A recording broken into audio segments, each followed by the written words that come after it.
강유상원입니다. 김명수 대법원장 이후 사법부의 독립, 법관의 독립이 위기에 빠졌습니다. 헌법 103조는 법관은 헌법, 법률에 의해 양심에 따라 독립해서 심판한다 이렇게 되어 있는데, 지금은 헌법, 법률, 양심은 온데간데없고 청와대의 압력에 의해 정권의 입맛에 따라 심판한다, 이렇게 헌법을 좀 바꿔야 된다 이렇게 생각을 합니다. 이 김은경 전 장관의 영장실질심사를 앞두고 청와대는 이례적으로 압력을 가했습니다. 지난 22일에는 과거 정부 사례와 비교해 균형 있는 결정이 내려지길 기대한다고 얘기했고, 영장실질심사 바로 당일에는 드루킹 사건 때 그 여론 조작의 장을 제공했던 네이버에 근무했다는 그 이유로 청와대 수석을 지냈던 윤모라는 자가 과거의 정권에서 임기제 공무원들의 추출은 왜 불법이 아닌지 설명해야 돼, 이렇게 노골적으로 판사에 대해서 압력을 가했습니다. 제가 대답을 합니다. 과거 정권에 그렇게 해서 이명박, 박근혜 두 대통령 다 감옥에 갔습니다. 다 처벌받았습니다. 이 정부도, 이 정권도 똑같은 상응하는 처벌을 받아야 된다, 저는 이렇게 말씀을 드립니다.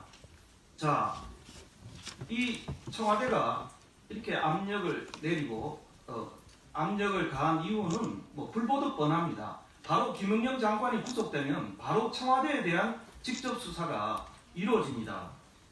정의로운 검찰의 칼끝이 바로 청와대 목에까지 다가오니까 철벽 방어를 치고 판사에 대해서 노골적인 압력을 가한 것입니다. 자, 과거 정권의 이런 그 보복, 그 축출은 사실은 김대중 정부 때부터 이게 대규모로 시작이 됐습니다. 국정원에 대한 대대적인 추청, 그리고 민간에도 조중동 민간 언론사에 대해서도 대북 정책에 대한 견해가 다르다는 이유로 무자비한 세무사처를 해서 다 구속시킨 예가 있습니다. 그러나 김대중 대통령 사법 처리되지 않았습니다.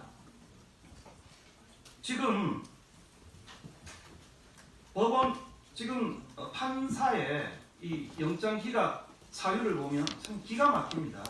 제가 선생이라면 이거 중학교 사회시험에 이런 시험 문제가 났다면 제가 선생님이라면 이건 빵점을 주겠습니다. 자, 이 주장들을 보면 피고인들의 주장만 일방적으로 판사가 반영을 했습니다. 방만한 운영과 기강회의가 문제되어서 어떤 감사를 했다고 하는데, 무기한 감사, 사표 낼 때까지 감사하는 게 이것이 방만한 운영과 기강회의 때문에 내리는 감사입니까? 판사가 지금 사실을 완전히 왜곡하고 있습니다. 공무감사 결과 비사실이 드러나기도 했다고 하는데, 그러면 거기에 합당한 적절한 징계를 내리면 될 것입니다. 그런데 왜 사표를 받고 쫓아내는 이런 일을 저질렀는지 저는 판사에게 묻고 싶습니다. 자, 관행이었다.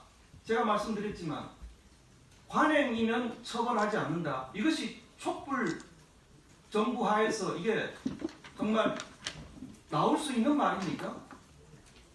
과거 관행, 잘못된 관행을 바로잡고 제대로 처벌하자는 것이 이 정부의 모토 아니었습니까? 자, 이 김은경 장관이 고의나 위법성 인식이 다소 희박해 보인다. 이런 불법에 대해서 고의나 위법성 인식이 희박했다는 것은 장관 자격이 없다는 얘기입니다. 장관 자격이 없는 자에 대해서 저지른 그러면 불법은 이게 용서가 가능합니까? 이것은 정말 궤변을 늘어놓은 데 불과하다.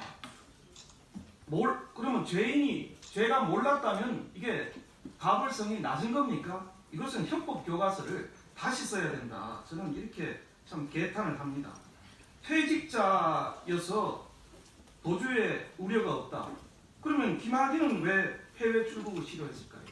이런 논리적으로 말이 안 되는 이야기를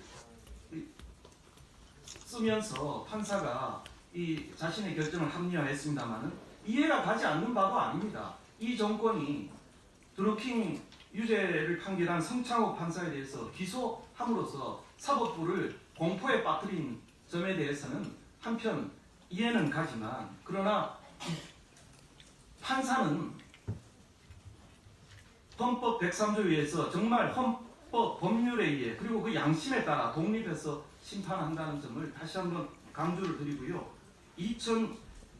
제발 대한민국 판사들이 소시민의 정의감이라도 좀 가져다가, 저는 이 대한민국 국민의 자격이라도 있는지 이 판사에게 묻고 싶습니다. 2019년 3월 26일은 사법부 굴욕의 날이다. 저는 이렇게 정의하고 싶습니다. 이상입니다. 잘했습니다.